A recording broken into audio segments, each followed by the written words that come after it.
Slam, Music Survival Guide. Got three authors. We've got another author episode. Three amazing Southwestern authors. S.C. Mendes, Jenn Czep, and David Lee Summers. Quote from this episode, "It's not a cult. It's not a cult." Keep listening. Hear what it's all about.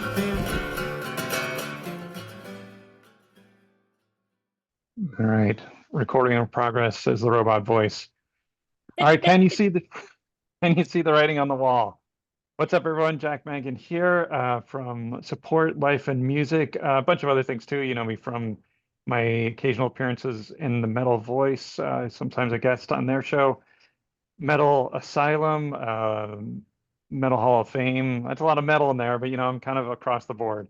I'm representing the Funding Studio, which is a Slam owes a tremendous debt to the Funding Studio, our fiscal sponsor. So the topic today, this is kind of a fun one, a little bit of a change of pace for us. It's another one where we have on some amazing authors. So I'm going to kind of shut up in a minute. I'm going to introduce our three wonderful guest authors. They all happen to be Southwest, and I happen to call all them friends and know them personally from just around the con scene. But we'll get into all of that. So, so let's start with David Lee Summers, who he and I go way back. We've been pals for decades, literally. David Lee Summers is, I embarrass David a lot by just telling him how much I admire him and what, all of his accomplishments.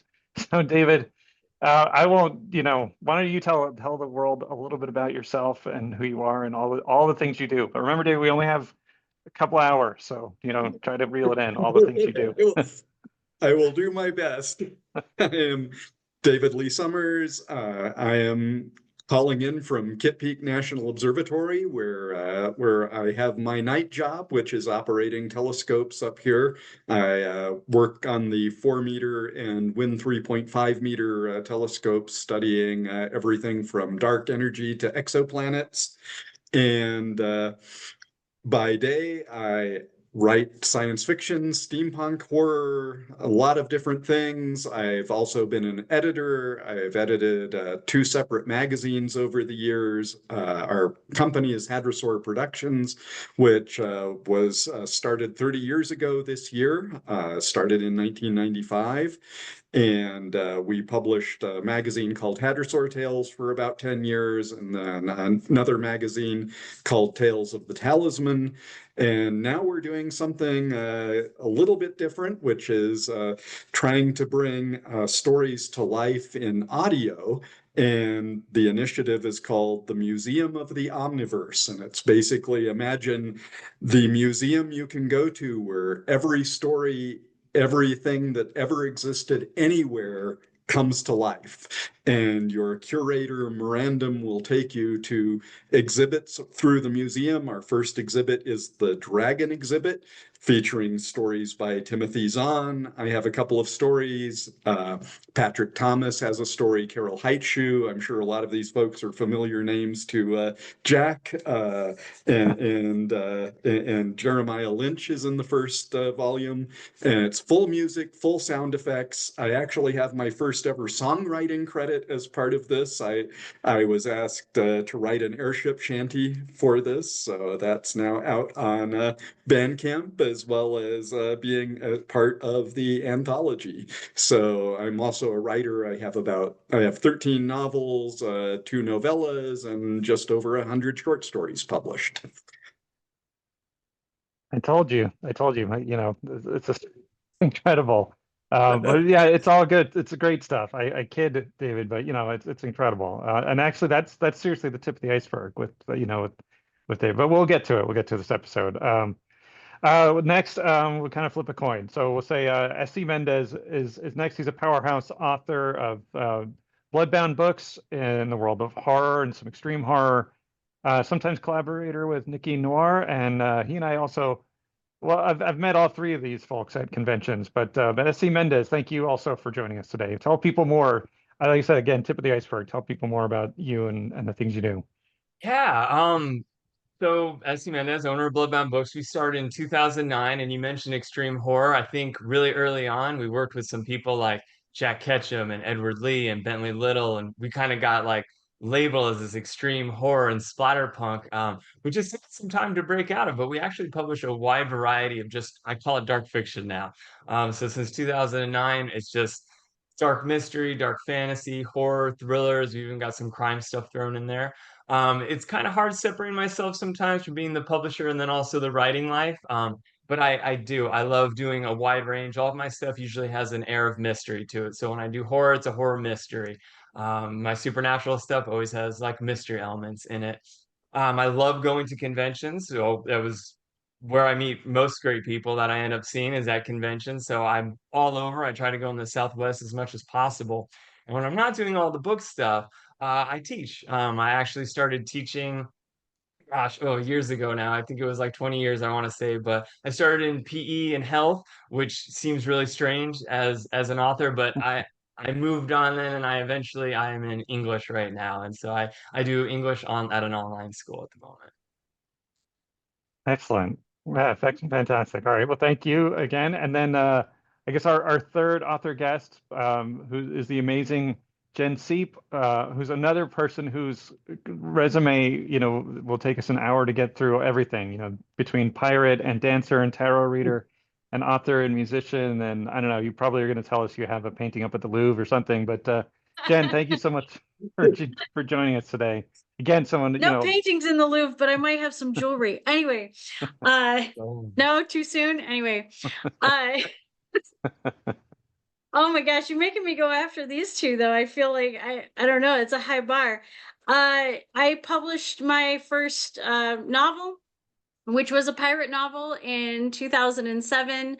And that got me on the track of doing stunt work and belly dancing and all kinds of performing throughout the Valley. I worked with some of the burlesque troupes as well. Did not do the burlesque thing. My clothes stay on stage, or at least I try to. And I did, let's see.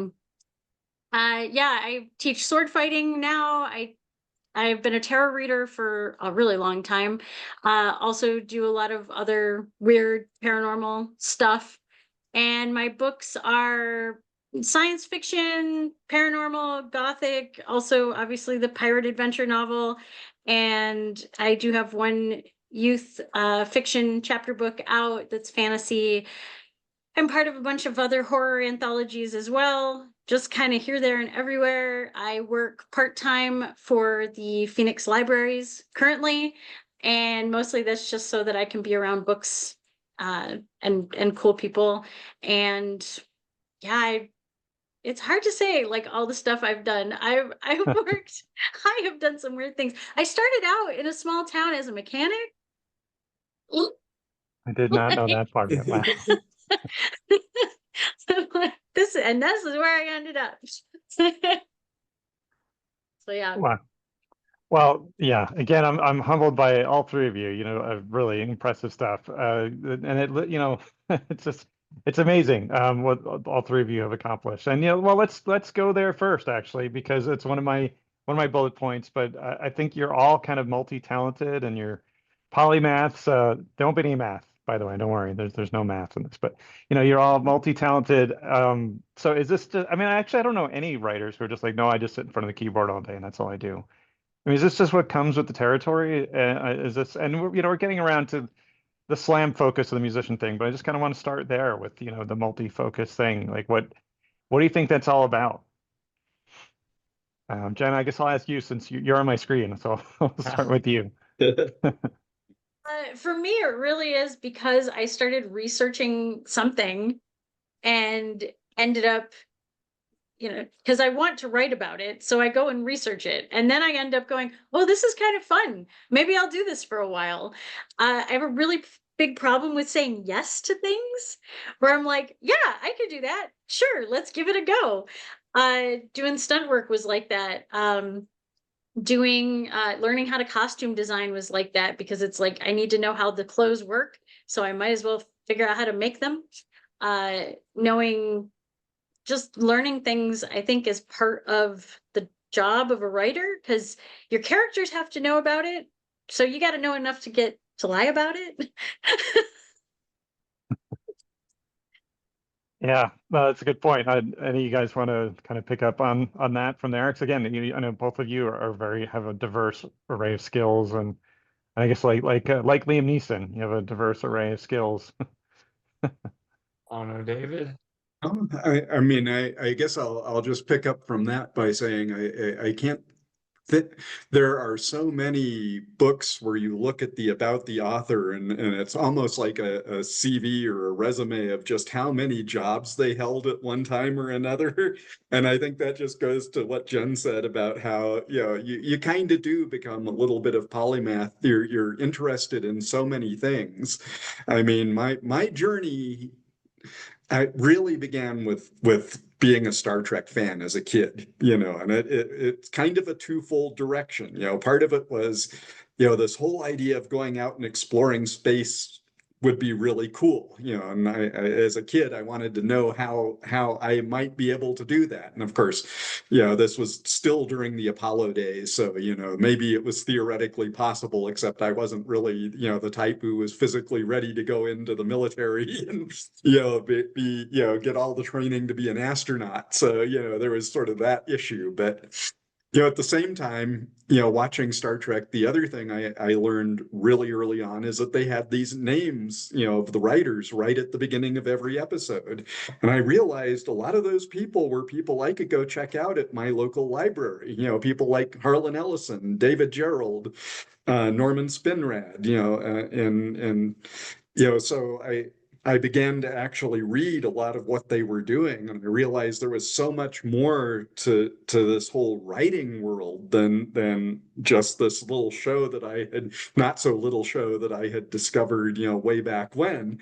And and then, one of the things that I discovered early on was I found David Gerrold's book about writing the screenplay for The Trouble with Tribbles, and it gave me a real insight into what being a working writer would be like. And I thought, that would be a really cool thing. And, I went to my parents, I was probably 8 or 9 years old, and said, I want to be a writer. And of course, they said, you have to find something that you're actually going to earn a living with. It's like, well, he's earning a living as a writer. It's like not everyone does.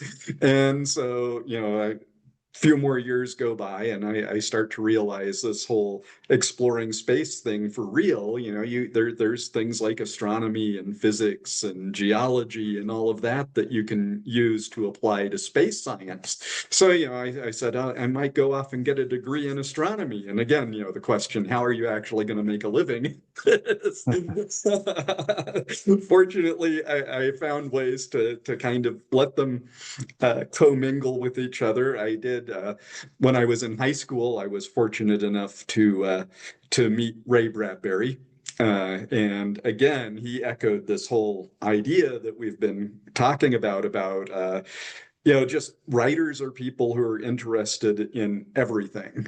And in fact, when I was talking, one of the things he pointed out was when he was about my age then in high school, he started just reading everything he could get a hold of. And he said, really, that was the best education he could think of for being a writer, was just read, pay attention, and absorb all of this stuff, absorb everything around you as much as possible. And he, in fact, was very encouraging. He said, submit your stories now, but he said, if you have the interest in science, pursue that as well, because that's going to give you a foundation for some real life stuff that you might pursue. And so that's kind of how I ended up going the directions I kind of went. And it's introduced me to a lot of people, a lot of the people I've met. I've met people from all around the world at the observatories. It's allowed me to bring a lot of diversity into my writing, which I think has helped it and kept it fresh. And I think I've probably talked enough. I should probably let SC come in and weigh in on this. You guys are exciting. Maybe I'm not as exciting. It's funny because that question you asked, someone I was doing some rehab on my shoulder from an injury, and this was about a week ago, and she was enthralled that I was an author. She's like, oh, everyone wants to be an author. It's like they do. It's really blew my mind. She's like, what's your day like? And I was just thinking like, well, I make some coffee and then I get out of the computer and I sit there. And it's probably why I need the shoulder rehab, why I injured myself.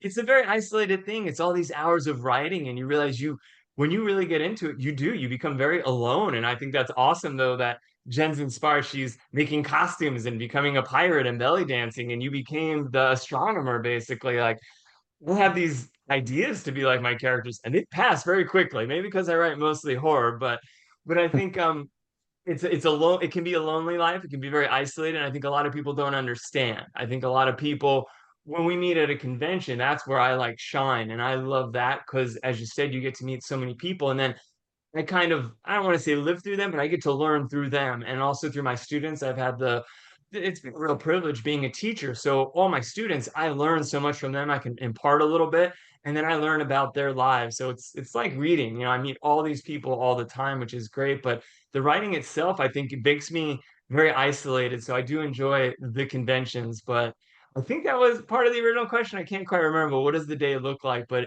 it is, and I could write, and I don't know about you guys, but if I'm in the zone and I don't have anything that I have to do, I could write like an entire day practically. And I have to force myself, like, okay, no, you got to get up, do some laundry, go do the yard, do something else, because it's not really productive to spend that much time probably writing.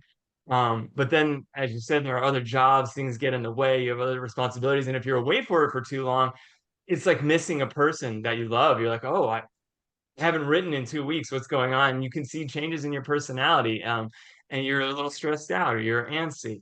So I don't know. That's kind of how my day looks. I do break it up, obviously, with stuff, but yeah, I haven't gone out and taken on any of my characters, maybe as much. I will just interject that my wife likes to say that, if I don't write if I go too long without writing anything, she's ready to boot me out of the house.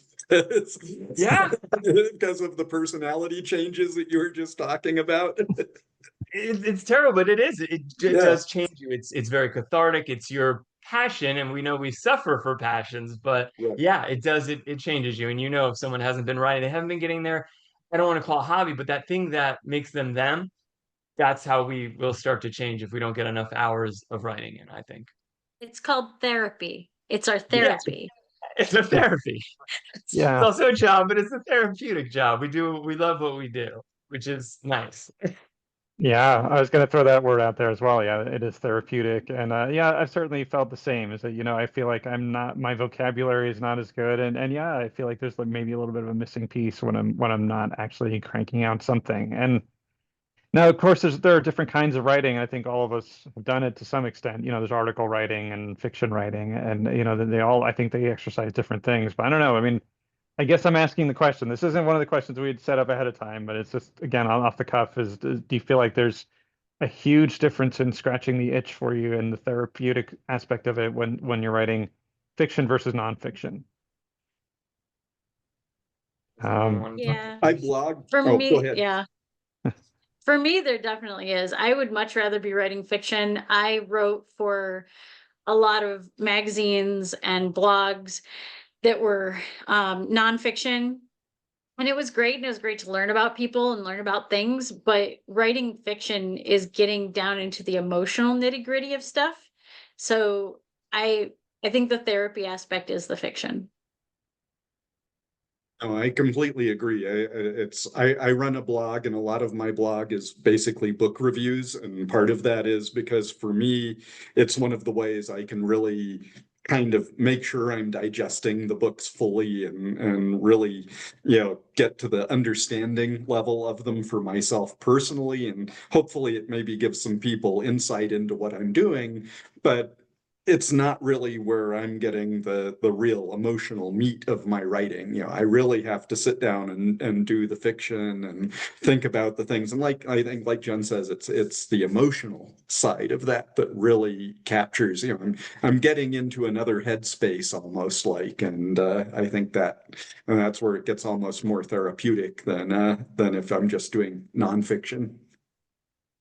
I agree totally. I haven't really in a long time written any type of nonfiction. The only thing that comes close is if someone invites me to do like a presentation where I'm talking about the publishing industry or something like that. But I try to go emotional with it, and I'll tell them, you know, I'm almost like writing a presentation, like presenting to a class.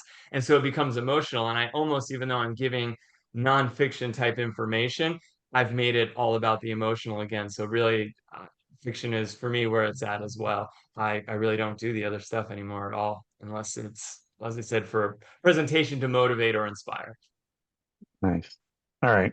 Well, we're in danger of this becoming more about support life and writing, which I like the acronym, you know, be SLAW. But it is SLAM. So let's get it. And actually, I think there's a lot of stuff that we've talked about so far that I think does feed into that. I think any musician who's watching actually has absolutely had stuff they can take out of it. But let's talk about some of the common challenges in the industry and in the craft and all of it between music and writing. Again, I know we have a lot of music crossovers there. You know, David said he's got a songwriting credit, and that's the first thing, Mark, that's the first thing SC and I talked about when we met at the convention. And you know, I know Jen has got some music in her background. So, all right, so let's talk about the common challenges and triumphs, I think, across the two different disciplines and fields.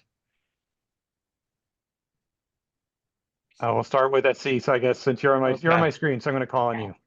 Yeah, so it's so tough picking like a common just obstacles, but I guess the first thing I would notice when I'm talking with people is sometimes it's just as big as their goal. Like we're not even looking at time like, oh, I have limitations on time or money or something, but like what is the goal? If someone wanted to write, and I assume this is it for music as well, right? Because you can pick a song up and you're guys who just play in their room and they enjoy it and it's therapeutic.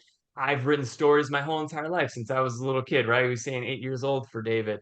And it's fun and something to do. But then it's like, okay, well, did you want this to be something more? Like, is this going to be a career? And if not a career, do you want to publish something? And so some people are excited about this idea, but their biggest obstacle is that they haven't honed it down to what it is they want to do. They haven't made a goal like, I'd like to publish one short story by the end of the year, or I'd like to complete a novel by the end of the year. And then what happens is we start writing an idea and then something very shiny over here takes our mind away and oh, you know what, that's a great idea too. And now you've got three things going, which maybe some people can handle that, but myself, it's kicked me in the butt. You know, I have a series that I'm supposed to finish, people are waiting on, but then I also have a job that I need to produce something quicker. So sometimes I want to write a short story, but that really takes me away from my goal, and I almost end up getting nothing done. So I maybe there's a crossover there with the music as well, that things excite you, but you've got to make a real decision on what your goal is probably first. And that's an obstacle that I think trip people up because they're not even knowing where to start, maybe. Yeah, I think I was going to say, I think another thing is I think it's that devotion to the time. I mean, we sit down and, you know, we talk a lot about a writer. You know, to be a writer, you really have to get your butt in the chair and you have to be at the keyboard. I think if you're going to be a musician, I think you need to have that time with whatever instrument you're doing. You know, if you're a bass player, you've got to actually have hours on the bass. If you're a, you know, if you're a trumpeter, you've got to be playing and trying it out. You know, for me, you know, again, I fiddled with a few musical instruments, but really, you know, again, the songwriting's where I kind of come at it. And for me, the background I brought to songwriting was I've done poetry. And I think it's, again, poetry is that same sort of thing. You just kind of practice it. You find what works for you as far as rhyme schemes and meter. And again, we've already talked about the emotion, and really that's where the weight's going to come in something like songwriting, is you're trying to find that emotional weight, something that's going to resonate with someone else and you know, make someone feel something when they hear something.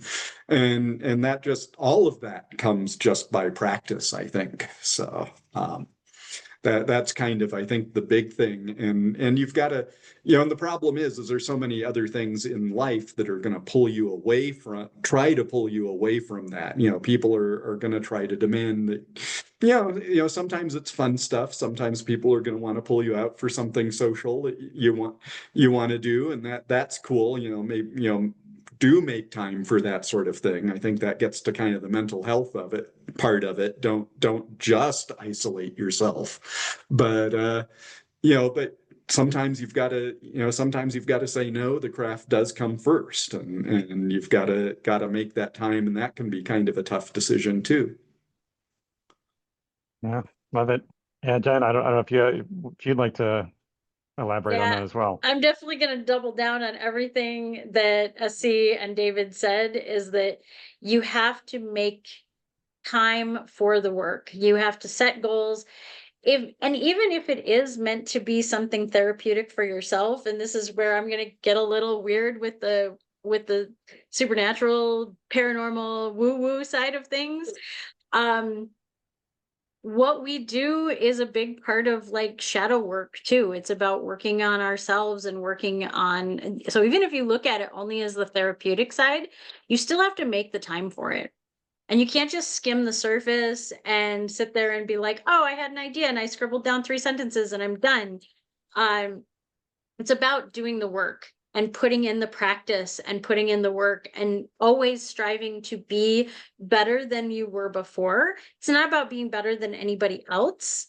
It's being better than who you were last week, last month, last year, and having those goals of like, yeah, okay, this year I wrote a poem. Next year I'm writing a short story. Next year I'm writing a novel. Oh, I'm going to go back to poetry and I'm going to make an album or an anthology. Like, those are the things that, even if you're not looking to make money on it, if you're looking to grow as an artist, you got to put the time in. Yeah, I love it. And I'll be honest, that wasn't the answer I was anticipating, but I love that. Yeah, and the three of you are all kind of really in union on that one. I think it's great. Now, what about on the business side of it? These are two notoriously brutal and unforgiving and predatory industries, publishing and the music business. Like, these are two industries people say to get out of them or don't mess around. I'd love to get your takes on parallels that you see, and even things to look out for in the publishing industry. And we can kind of talk about, like, yes, that also exists in the music industry as well. So I don't, and again, whoever wants to kind of take that and run with it. Is it more like obstacles still, kind of in that vein for notorious ones? So you said Yeah. it, whether you're writing music, you're doing poetry, or you're writing, you have to, how do I say, be able to accept negative reviews and criticism if you want people to see your work. And yeah, they're brutal. I can't tell you how many times someone's seen a concert and be like, man, those guys sucked. I was like, oh, geez. And I just thought that's someone who's like, put everything into what they had and you just hated it right away. They just like, it's just an opening act. And they just, they hated them and didn't even give them a chance. Like, you have to be able to see stuff, especially nowadays with social media being so available, right? I've been scrolling through, not even thinking, and I'll see my own work pop up. I'm like, oh, awesome. And I'm like, oh, yeah, they hated that. Okay. And it can crash you, right? It can totally crash you. But then other times you're going to see someone who loves it. I think something to being successful, whether you are a musician or an author or anything that's public like that, for something to be good, it automatically is polarizing, meaning like someone is going to love it, but for everyone that loves it, there's going to be someone who absolutely didn't connect with it.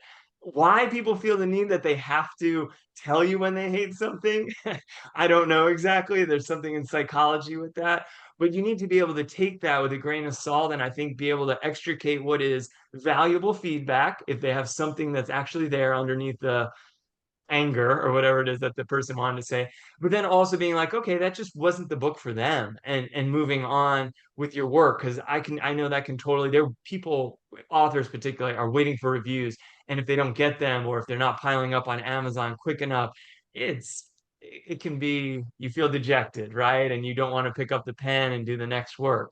So I think having that kind of thick skin is important.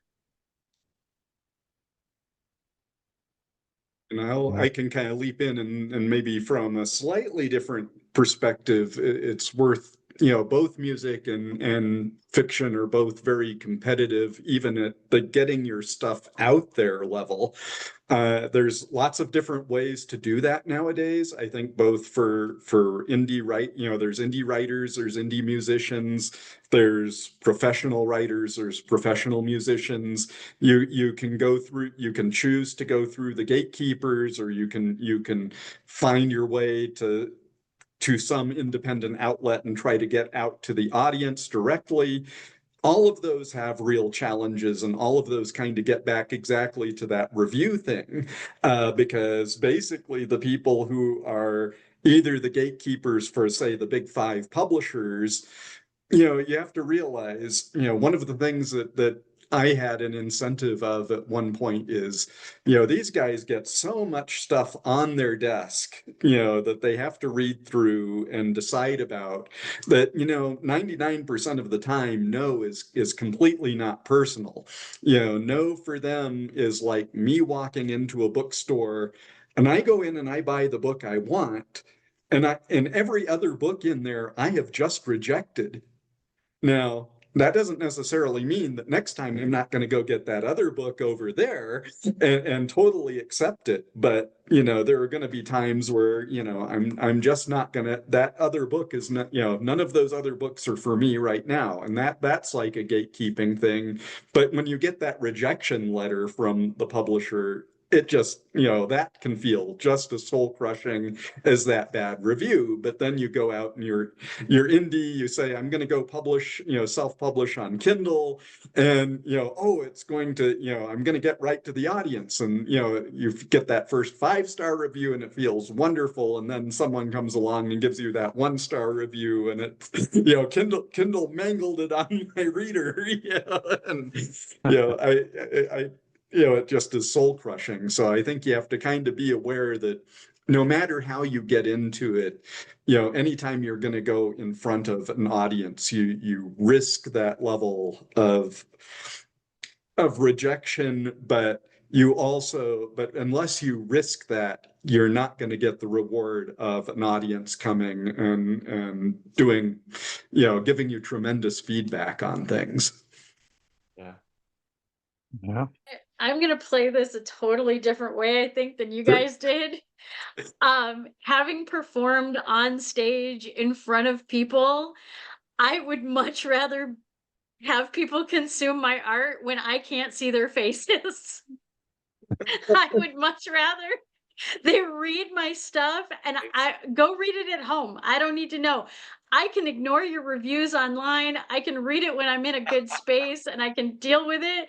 But when I'm on stage and I'm not getting the reactions that I need to be getting from the audience, I'm like, this sucks. This is hard.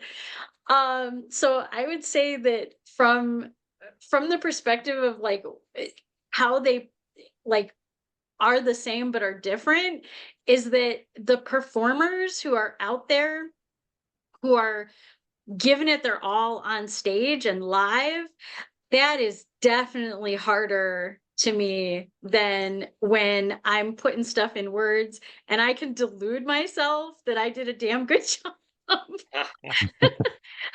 And be like, I don't know, they just didn't get me. But I didn't have to see their face at the time. So yeah, it is soul crushing to like be on stage and have people just not get it, like, or they're looking at their phones, or they're like, I don't know. There have been times that I make myself feel better on stage where I'm like, you know what? Everybody can read books on their phone now. They're ignoring me on stage because they're reading my book. There you go. That's my delusion. There was a time not too long ago that I did a reading and got asked hard questions. At least when you're doing music, you don't generally get people asking you questions about what your thought process was and how does this part make sense with that part? Right. I wrote that 20 years ago. I don't remember. I don't remember. Yeah.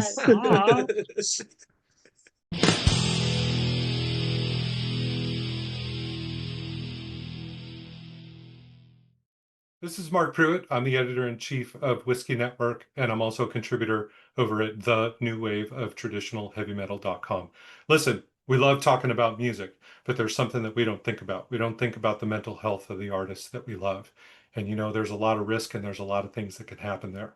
What can you do to help? There's a great organization out there. It's called Support Life and Music. Go to supportlifeandmusic.org and you can learn a lot more about it. Now, I got to get back to writing my tour writer for Jack so that when I do these things, he knows what kind of beer and whiskey that I want to have. So go to supportlifeandmusic.org. God damn it. I'm thinking about my writer. I'm thinking about beer and I'm thinking about music. Support artists, God damn it. Well, maybe I have a positive. I think I have a pro of something that maybe has changed a lot recently that I think works for music too. And David, you mentioned it, how you can get a book up now relatively easy, like on Kindle. The barrier to entry, if you I don't know a lot about the music except from what I hear, but it's tough getting a record deal back in the day, and it was very difficult. And then you hear the horror stories of the guys and girls that did get it, and they don't really keep any of their rights. Everything's stripped from them. The barrier to entry is much lower now, especially for publishing. And so, pros and cons of everything. But if you wanted to, you could go the whole route yourself. You could get an editor, you can hire a good artist, you can get all the stuff and put out the product that you really truly wanted. And it seems like from some of that I'm seeing, you can now make your own stuff for music too. You can put out, CDs are probably way out. I'm aging myself too much, but there's Bandcamp, right? There's things that you can do that you could put music out and streaming methods that you just couldn't do probably 20 years ago, maybe even 10 years ago. So I think there's so many, no one should be daunted by that barrier to entry anymore. Like it seemed impossible, maybe even 95, David, when you said you're starting, that's inconceivable to me still. When I worked with Bentley Little, just real quick sidetrack, he still mailed me a manuscript of this short story that we had to type up. He doesn't do internet. That blew my mind. So I can't even fathom having to mail a manuscript and wait for it to come back and all that patience. So on a positive, there is ways of, breaking through now easier than it was before. I think we lost. I think We we might have lost Jack lost him. briefly. I think we lost Jack. There he is. There we go. Oh, he's back. It's He's bubbles back. here though, because I think we hit some good stuff. I don't know when we lost Yeah, him.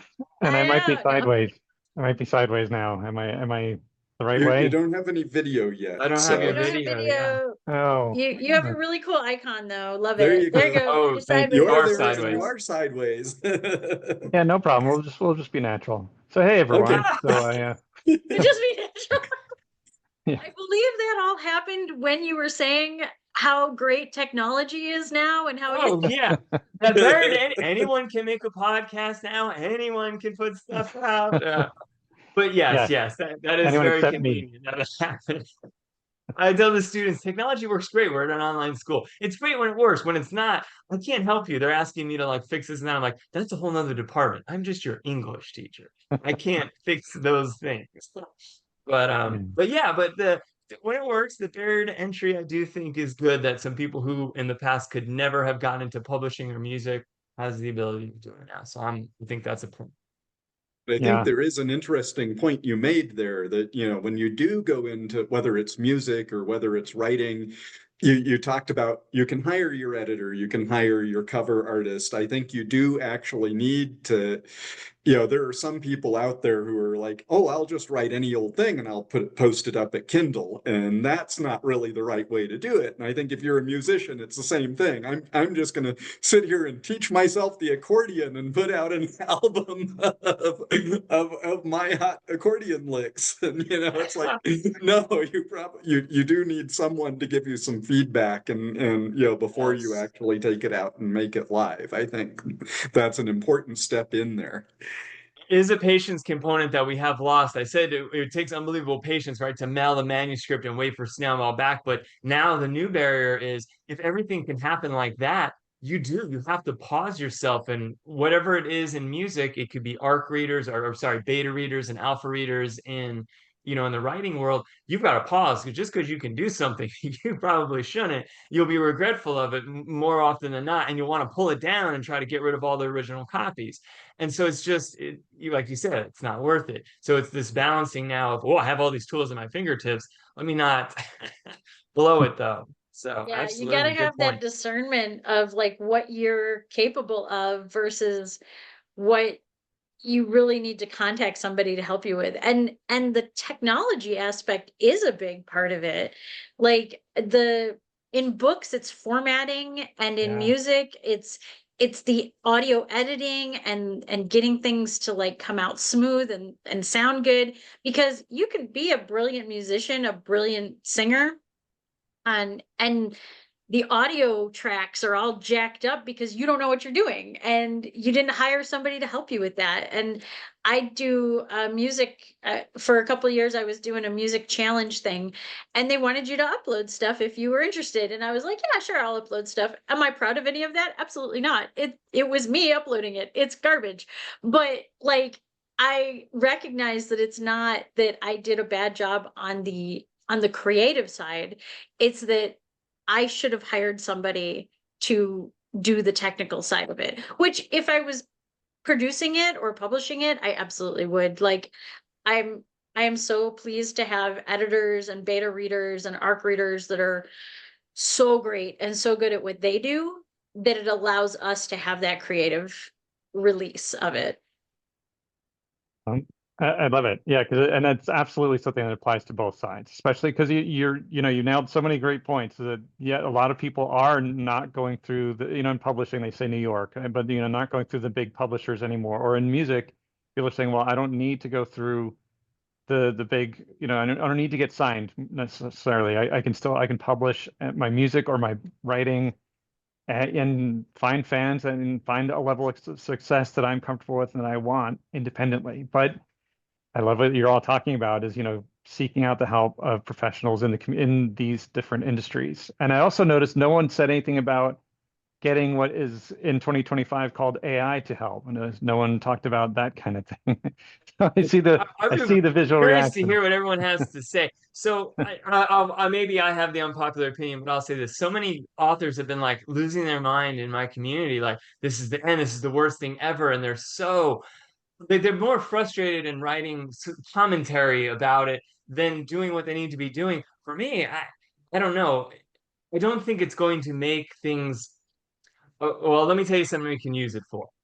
I think it's a great tool for research. Oh my gosh, like Jen, you were talking about all this stuff. I used to do so many websites trying to figure out if I was doing a period piece, did they have refrigeration this far back in the 1900s?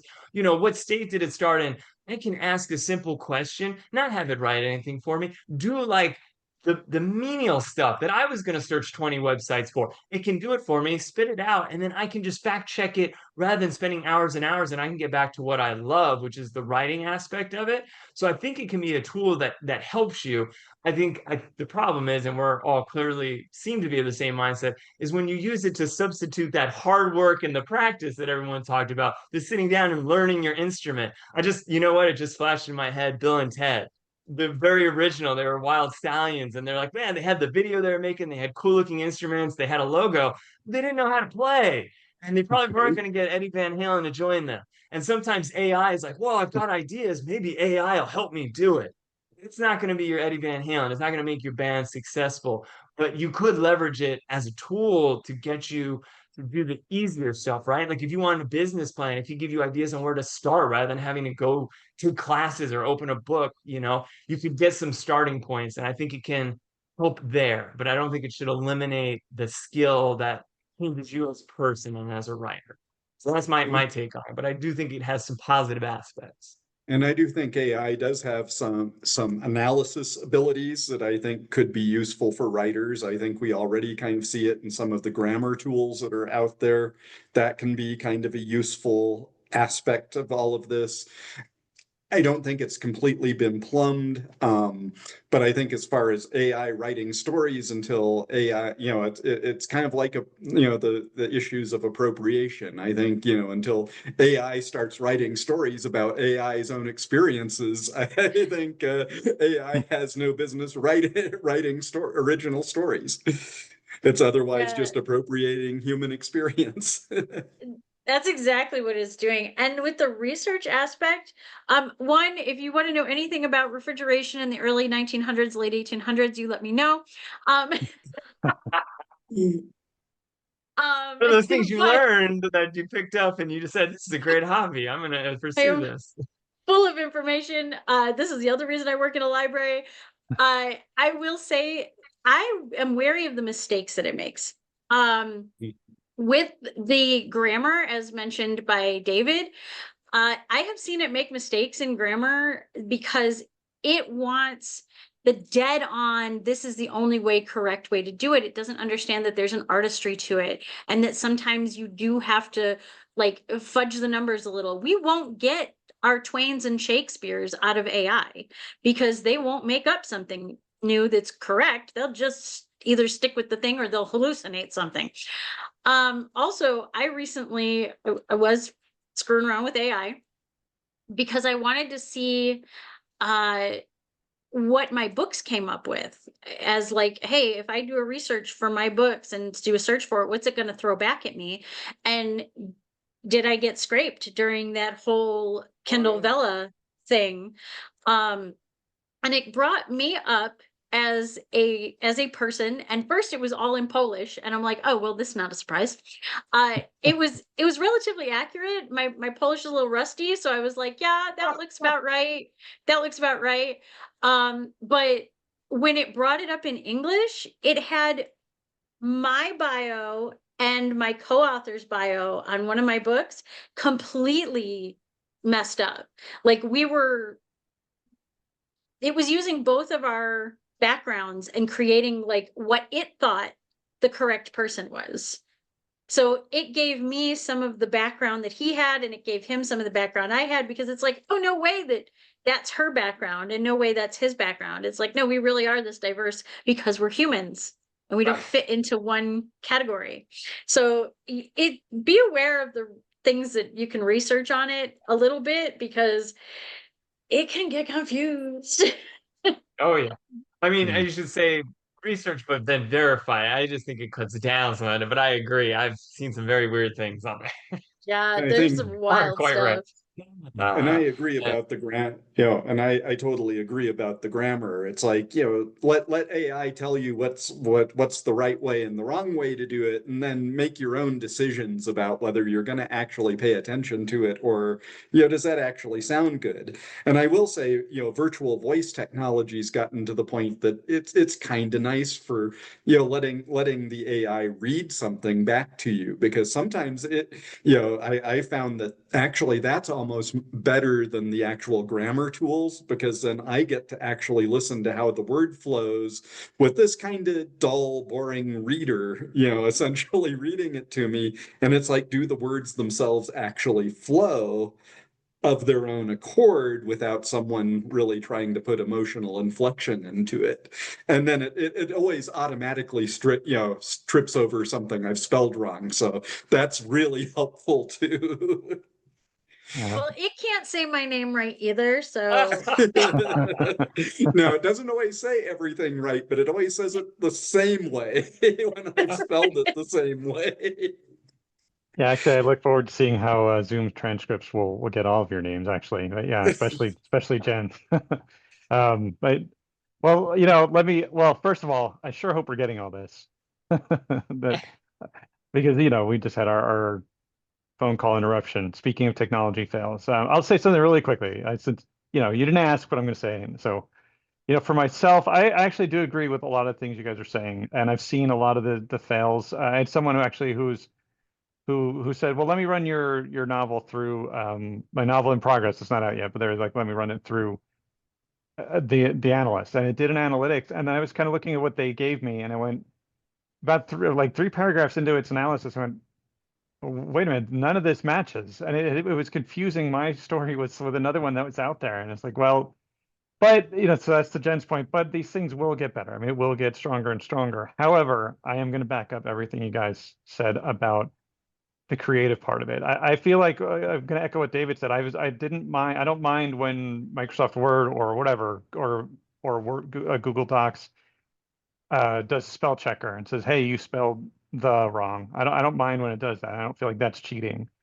And I don't mind, if someone uses what's called AI for that purpose, I don't feel like that's cheating. But but when you're like, again, this is just me, so I'm not saying I'm right, but if you're like, gosh, I don't know how to resolve this scene, or gosh, I don't know who I want to be the murderer at the end of my murder mystery.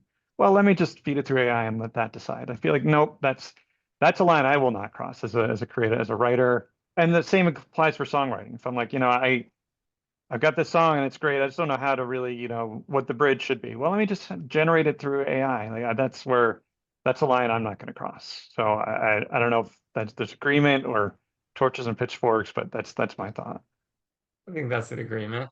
I do have a positive thing to add for AI, I will say, and I can't take credit for this. Another author said it when I was at a convention with him, but he was saying that if it continues to get better and it does kind of infiltrate and has more stories that it's doing, because it will probably get better, that maybe it's not really the end for writers, but writers will become more of like, he did the analogy of furniture. You could buy the IKEA that's all put together and it works. It's very nice. And if that's what you want, great. But then they'll be like handcrafted, like Amish made or this type made, and will be put in with a lot of love. It'll be something you can't get at IKEA, and you will pay more for it, and it will be that, but people will love it. And I thought that was really cool and a positive way of looking like it's not going to put everyone out of a job and their therapy anymore. It's just going to be a mainstream thing, and then you're going to be something above and beyond as a person. So The that's artisanal yeah.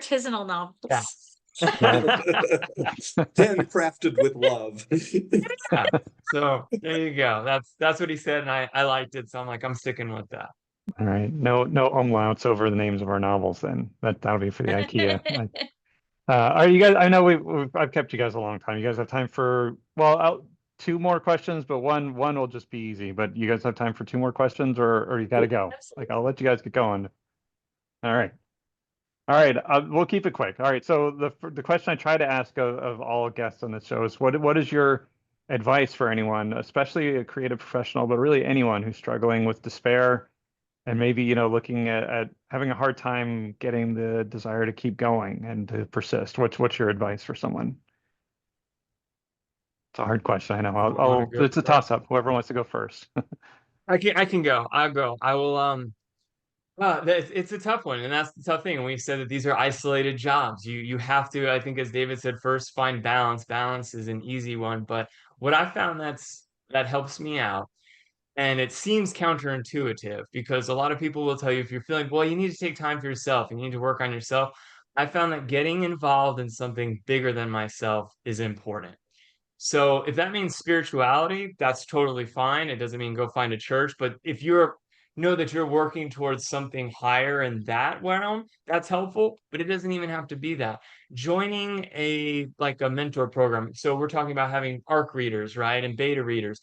If you involve yourself in a community where other people rely on you because you're reading their stuff, they're going to read your stuff. They look forward to your feedback. You're a part of a community, or you mentor somebody else. So if I mean, maybe that's when you get further along in your profession, maybe, or your hobby, whatever it is, but you take on somebody else. You're having a tough time. So open up your skills, share it with someone else, because that again is something bigger than just you. And so now you have this younger person who relies on you. And so becoming part of something bigger than myself is usually what eliminates the problems. And the more we've talked about charity, the more I give in some way of charity, I actually feel better. And it usually alleviates all those ups and downs of this kind of a profession, I would say. Yeah, I love it. That was a great answer. All right, Jenn or David, the ball's in the air. Well, I will just say I'll echo that, and I think even if you're at the beginning of the career, there's lots of people out there who've been doing this for a while. There's nothing wrong with seeking out a mentor, and certainly things like SFWA, the Science Fiction Writers of America, has a mentor-mentee matchup program. So if you're involved in that at all, and that's even open, I believe, to non-members, that you can go reach out to them and seek out author mentors if you're looking for that. But I would say even at a very fundamental level, just if you're starting to feel really down, again, it's not so much, don't try to necessarily go inward. I think you really do need to reach out, at least, go hang out with a friend and talk to them. And, maybe, I think it's best if you can address whatever it is that might be bothering you, but even if all you're doing is just getting out and making connections and remind yourself that the world exists and that you're part of that bigger, broader world, I think that can be really spirit revitalizing. Love it. All right, Jen, no pressure on you to No, take no us through pressure. Yeah, none at all. I'm going to start out with my first half of this. It's not a cult. I have a really great group of people who we have a Discord channel. We talk to each other. They all come over and hang out at my house. Some of them are my students. Some are longtime friends. Some are coworkers that just kind of got pulled into this orbit of stuff. But I am incredibly grateful for their existence because I don't think they know just how much they're keeping me alive. Like, I definitely took a grippy sock vacation many years ago, and it was not a good place. It was not a good time. I will say coming out of that was a big lesson. And the one thing I told myself was I'm alive to spite whatever comes for me at this point. And no one knows what their story or their music or their performance or their creation, what that impact is going to have on somebody. And I have had people come to me, and yeah, this was after my very, very dark choices that I made. I met somebody who was like, do you have any idea how much you inspired me to finish my project? And I was like, no, I have no idea. But thank you, because that's massive for me. And you just don't know how you're going to inspire somebody else. And if you fall into despair and the people who look up to you see that comes back to being a part of this outer world, this part of the community, is that that's what they're going to see. They're not going to see somebody who rose from the ashes. They're going to see somebody who succumbed to it. And that's not a powerful message for them either. So not to put that on people, but like, you don't know what your impact is until you are gone. And at that point it's too late. So yeah. I did not mean to get dark with that, I swear. No, that was beautiful. It's That was important really, to say. Yeah. yeah. I mean, you don't know. And that's the stuff that lasts. So we talked about the bad reviews or the bad this. Those things go away with time. One of the things we like to say in a group that I'm in is, faith, hope, and charity. And the greatest thing is charity, whether that just means your work in influencing someone, because that lives on well past the grave. And you have no idea that's why I feel so fortunate to be a teacher. Not that I'm like this life changer every moment, but I know there's been a few that I'm like, oh, it stuck with that person. And you can't know that if you give up early, which is a dark thing to say, but it's like, no, you have to persevere till the very, very end. And it's tough. It's actually not easy. I think being a creator is, I don't know, it's got to be the toughest field. I don't know. I haven't been in the other fields, but I don't know any other professions besides musics and poetries and artists. They put everything out there hoping that it does impact someone. And yeah, it's can be very, very dark. And so I think it's important what she said. Yeah, and you spend a lot of time by yourself, and then you put it out there and you get whatever reaction you get. But I think that's why, when you go back into yourself, you can get into this sort of negative feedback loop. And I've been there myself, where it's like, you see that 1-star review and it just gnaws at you. And, that's where it's like, you need to get out there. And I think it is important to kind of have that little bit of external feedback to say, with those people who love you. And I mean, we all as creatives, I think, we know that person who's going to look at you and say, you're not really successful because you don't have that New York Times bestseller book or whatever. And Ray Bradbury, actually, going back to having met him, he says, those are the people you just kind of need to tune out. You need to tune those people out. You need to go find the people that are your cheerleaders, that are saying, that value you as a human being. Hopefully they value you as a writer, as a creator as well. But it's, I think, really important to build that network of people who value you for who you are. Start a cult. Anyway. No, it's not a cult. You established It's that. not a cult. All right. There's such similarities, except they don't harm you. I mean, that's why we call it culture, right? I mean, everyone's in a cult, but we have Yeah. positive ones. But I do like what you're saying. It's not cults. Yeah, no, this is brilliant. This is really, really brilliant and powerful and profound stuff. I really, I appreciate it. I'm gonna say clear the rest of your night. We're gonna keep going with this. No. We will kind of wrap up. Again, I really appreciate it. My apologies for that weird technology fail halfway through this stupid thing. Welcome to Mercury retrograde. Oh, we're in that, huh? So- Uh-huh. We support you, Jack. We love you. Yes, No. we support you.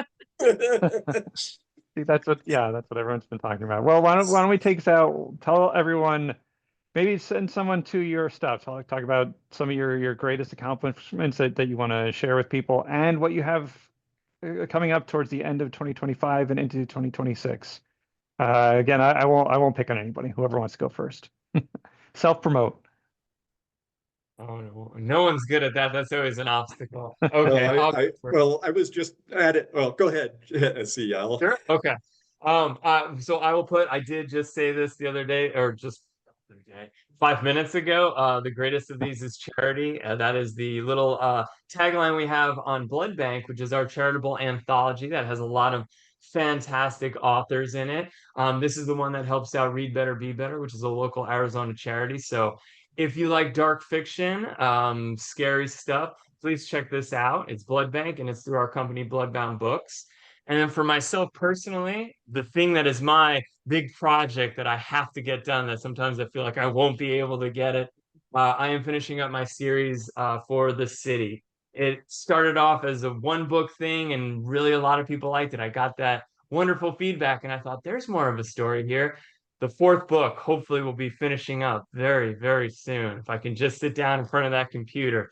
But if you like mystery, if you like Clive Barker type worlds and horror noir mixed in with your mystery, please check out The City. And again, both of these are from Bloodbound Books, and that's our company, bloodboundbooks.com.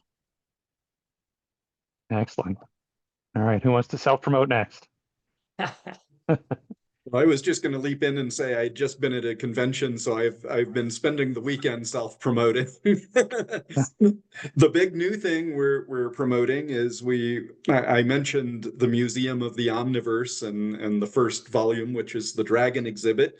It's out on Audible and pretty much anywhere where you're going to stream or download audiobooks. But what's really exciting this weekend is we just unveiled a USB hard media version of it that we were selling at the convention. So people were really excited to be able to actually get it and take it home with them. And it's basically on a collectible USB card. So it flips out. Unfortunately, I don't have one here with me at the observatory, but it just flips out and you put it in your USB reader and you can read it. And I think people were very excited about that. And it really proved to be for a convention of the size of Tuscon, it was by far the best selling item I think we've ever had in all the years that we've done, single item that we've had like that for something, for an event of this size. And so that was a lot of fun. And coming up early next year, I have a collection called Vermilion Highways, the history of a short history of the vampires, their kith and kin, which is a collection of very short stories written by Lee Clark Zumpa and I that should be coming from Hiraeth Publishing. I just did a reading of that at Tuscan and had all kinds of, people laughed in all the right places, which is always feels really good. Of course, I tend to do a lot of my vampire stories tend to get told with a little bit of a wink. And my most recent novel was Ordeal of the Scarlet Order, which is actually the third in my Scarlet Order vampire series. And that's out from Hadrosaur Productions. I've mentioned a lot of things, but pretty much if you go to davidleesummers.com, which is my website, you can find most of this stuff. All right. Well, thanks All again. right. All right, Jen, for some reason, Jen, it seems to be like you have to kind of follow 2 tough acts. So go ahead. I know. I'm like, okay. So if you spell my name right, I'm probably the only one out there. So CZEP, you can find me. And my probably biggest accomplishment this year is that my Gothic novel is out, An Ideal of Roses, and it is the first book that I have like completely on my own hired editors, hired cover artists, done like all of the nitty-gritty work, as well as writing the story, because usually I'm either working with publishers or co-writers or somebody who's helping me with things. But I really wanted this Gothic to get out, and I wanted it to be something that was deep and dark and part of my soul. And so I was like, you know what, I'm going to do the work to make it exactly what I want it to be. And it did just come out just like the day before Halloween, it came out. And I'm super excited because there's already been a few people who really love it. And I think the big thing that I'm excited about, though, going back to the community building stuff, is the Scribbled Hollow bookstore is a new bookstore in downtown Glendale, and I've been doing a lot to help them out and promote them. And authors and musicians and artists of all types, please go visit, because we have so many really cool plans to help everybody get out there and make this less of just another bookstore and more of a community space for all of us to be a part of. So check out the Scribbled Hollow, and also, check out my Gothic, because I'm really proud of it. It's my happy baby. Well, congratulations, everybody. Yeah, I'm sorry, did I cut you off? I didn't No, want to it's cut you okay. off. Okay. Well, I was going to say congratulations, all 3 of you. And yes, Scribbled Hollow is really cool. Go there and sign the coolest guest book ever. Go there, and it's a fantastic bookstore. It's brand new as of 2025 in Glendale, Arizona.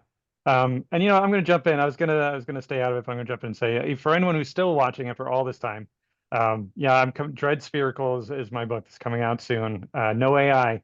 It was 100% me. There's one scene that took me a month to write, and I love every day of that month. I'm so glad I just did it. Some people are like, why didn't you just run that through AI and figure it out? Like, nope, I loved every minute of the fight. So Dread Spherical I'm proud of it. Probably 2026, but maybe end of 2025. Anyway, that's me. This isn't about me. It's about my 3 wonderful guests, S.C. Mendes, David Lee Summers, Jenn Czep. Thank you, all 3 of you, so much. Everyone, go out and check out their stuff. All 3 are brilliant people. Thanks again for watching. Thanks for being here. Thanks, everyone. Thank Thank you. you.